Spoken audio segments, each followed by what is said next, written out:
আজকের আলোচনা চলতরিতের বাড়িতে ব্যবহার উপযোগী বর্তনী এবং রোধ ব্যবহার করে কিভাবে আপেক্ষিক রোধ নির্ণয় করা যায় এবং অভ্যন্তরীণ রোধের মাধ্যমে তড়িৎ প্রবাহ নির্ণয়। তাহলে দেখা যাক, এখানে একটি নির্দিষ্ট বর্তনী আমি অঙ্কন করে রেখেছি। যেমন এই বর্তনীর ক্ষেত্রে আমাদের রোধ আছে কি 20 ওহম, 20 ওহম, 15, 15, 30 এবং আমাদের ভোল্টেজ আছে কত 40। এখন আমাদের ফার্স্ট কোশ্চেন, বাড়িতে ব্যবহার উপযোগী বর্তনী অঙ্কন করো। তাহলে বাসা বাড়িতে ব্যবহার উপযোগী বর্তনী মূলত আমাদের কেমন থাকে? সমান্তরাল, কারণ প্রত্যেকটি সুইচই আলাদা আলাদা থাকে। কারণ একটি বাতির জন্য, একটি ফ্যানের জন্য, একটি ফ্রিজের জন্য প্রত্যেকটি লাইনই আলাদা থাকে। কিন্তু আমাদের যেহেতু প্রদত্ত বর্তনী ব্যবহার করে একটি বাসা বাড়িতে ব্যবহার উপযোগী বর্তনী অঙ্কন করতে হবে, তাহলে আমাদের এখানে রোধ আছে কয়টি? 1টি, 2টি, 3টি, 4টি, 5টি। তাহলে দেখা যাক এই 5টি রোধ আমরা কিভাবে ব্যবহার করতে পারি। তাহলে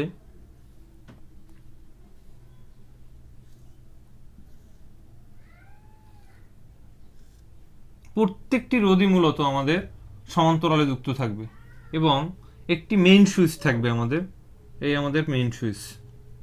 একটি ফিউজ থাকবে, এখানে আমরা একটি ফিউজ অঙ্কন করে রাখি। এটি হলো আমাদের ফিউজ, এটি আমাদের মেইন সুইচ। এখন রোধ আছে আমাদের, প্রত্যেকটি রোধকে আলাদা আলাদা সাবির মাধ্যমে আমাদের সংযুক্ত করতে হবে। রোধ দুই উপায়ে অঙ্কন করা যায়, আমরা এভাবেই অঙ্কন করি।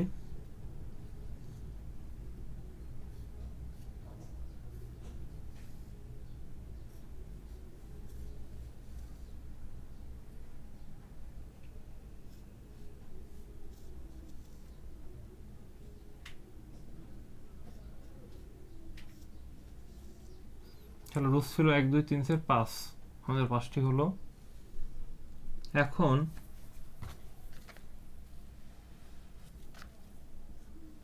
আমাদের একটি বিষয় লক্ষ্য রাখতে হবে, কখনোই আমাদের সুইচগুলোকে নেগেটিভ প্রান্তে স্থানান্তর করা যাবে না। সবসময় আমাদের পজিটিভ সাইডে সুইচগুলো ব্যবহার করতে হবে। এখন ফার্স্ট রোধ কি ছিল আমাদের 20 ওহম, এখানে 20 ওহম, এখানে 20 ওহম, পরবর্তীতে ছিল আমাদের কি 30, আর দুইটি কি ছিল আমাদের 15 ওহম। এভাবে আমরা বাসাবাড়িতে ব্যবহার উপযোগী বর্তনী অঙ্কন করতে পারি। এখন যদি আমাদের এমন হয় যে বাতি, ফ্যান, তাহলে এখানে আমাদের বাতি হইতে পারে, এখানে আমাদের ফ্যান, ফ্রিজ, কারণ প্রত্যেকটির জন্য আলাদা আলাদা এভাবে আমাদের সুইচ থাকবে। ধরা যাক এই সুইচের K1, এটি আমাদের K2, এটি আমাদের K3, এটি আমাদের কি K4, এটি আমাদের K5।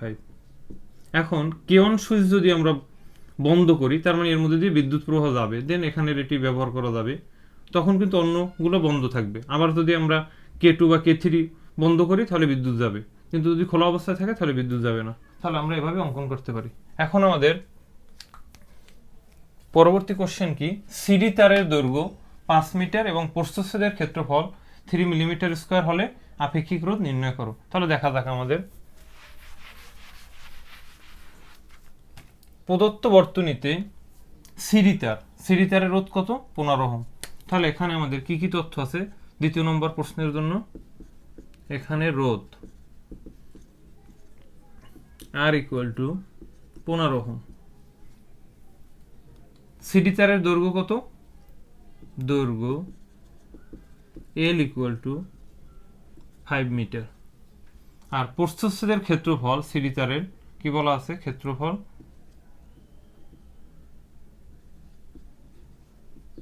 A = 3 মিলিমিটার স্কয়ার, কিন্তু আমরা জানি SI একক কি? Metre square. তাহলে আমাদের কি আসে দেখা যাক, এখানে 3 ইন্টু মিলিমিটার স্কয়ার থেকে যদি মিটার স্কয়ার নিই তাহলে আমাদেরকে 1000 দিয়ে ভাগ, কিন্তু এখানে আমাদের মিলিমিটার আছে কয়টি? 2টি। তাহলে কি সংক্ষেপে লেখা যায় 10⁻⁻6 মিটার স্কয়ার। এখন আমাদের তারা বলছে কি আপেক্ষিক রোধ নির্ণয় করো। তাহলে আপেক্ষিক রোধ আমরা কি জানি? আপেক্ষিক রোধ রোধটাকে আমরা চিহ্নিত করে কি দিয়ে? রো দিয়ে। রো = কি? হট। তাহলে আমরা জানি কি সূত্র জানি?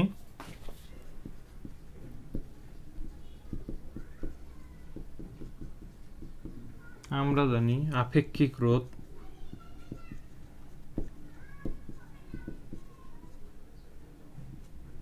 Rho equal to R A by L. তাহলে আমরা আর এর মান কি পেলাম 15 ওহম, ইন্টু এর মান কি পেলাম আমরা 3 into 10⁻⁻6 metre square, by L এর মান কি পেলাম আমরা 5 মিটার। তাহলে আমাদের কি আসে, 5 থেকে যদি 15কে কাটি কত আসে আমাদের 3, 3 আর 3 গুণ দিলে কত আসে আমাদের 9 ইন্টু কি 10⁻⁻6, একটা মিটার মিটার কাটা গেলে কি থাকে আমাদের ওহম মিটার। তাহলে আপেক্ষিক রোধ কি পেলাম 9 ইন্টু 10⁻⁻6 ওহম মিটার। তৃতীয় নম্বর প্রশ্ন কি আছে, প্রদত্ত বর্তনীর তড়িৎ প্রবাহ নির্ণয় করো। তাহলে দেখা যাক, এখন আমাদের টোটাল বর্তনীর আগে তুল্য রোধ জানা প্রয়োজন, এরপরে আমাদের কি অভ্যন্তরীণ রোধ এবং ওই রোধের সমন্বয়ে ভোল্টেজ ব্যবহার করে আমরা মেইন বর্তনীর তড়িৎ প্রবাহ বের করতে পারি। তাহলে দেখি আমরা কিভাবে বের করা যায়।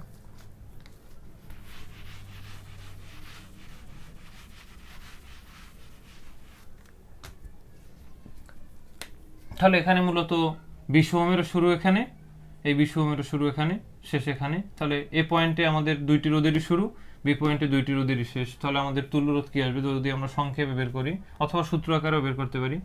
20 ওহম সমান্তরালে আছে,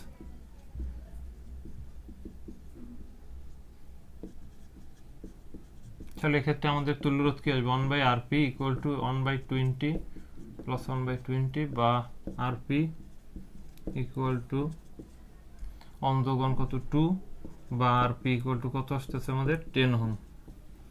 এখন যদি আমরা বিডি পুরো অংশে চিন্তা করি, তাহলে এখানে আমাদের বি অংশের শুরু, শেষ ডি অংশে, কিন্তু এখানে বি থেকে সি একটি রোধ, সি থেকে ডি, তাহলে এখানে শুরু এখানে শেষ, আবার সি পয়েন্টে শুরু এখানে শেষ।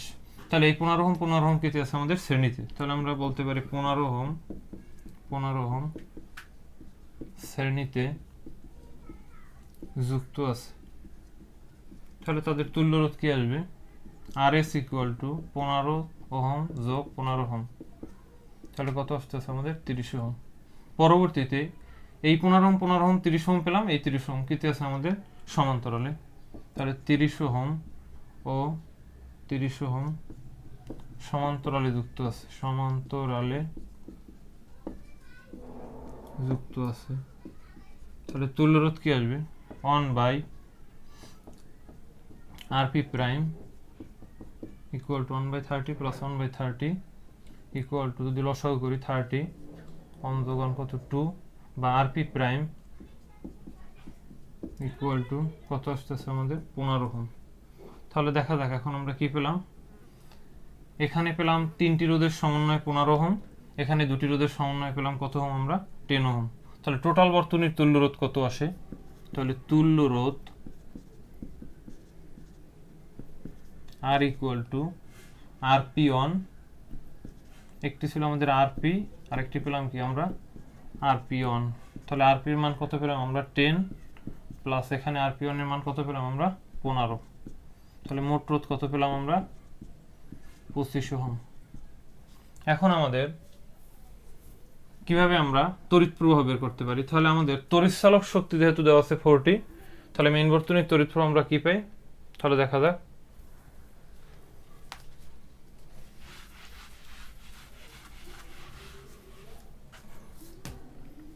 এখানে আমাদের ডাটায় কি কি মান পেলাম, এখানে আর ইকুয়াল টু কত ওহম 25 ওহম রোধ, তড়িৎচালক শক্তি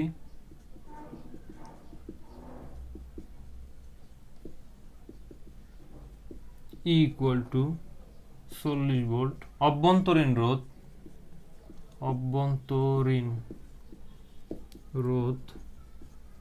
small r equal to 0.2 ohm. আর আমাদের বের করতে হবে কি মেইন বর্তনীর তড়িৎ প্রবাহ I ইকুয়াল টু হট। তাহলে আমরা কি জানি সূত্র, আমরা তাহলে তথ্যগুলো তো সব পেলাম, এখান থেকে মুছি আমরা। তাহলে আমরা জানি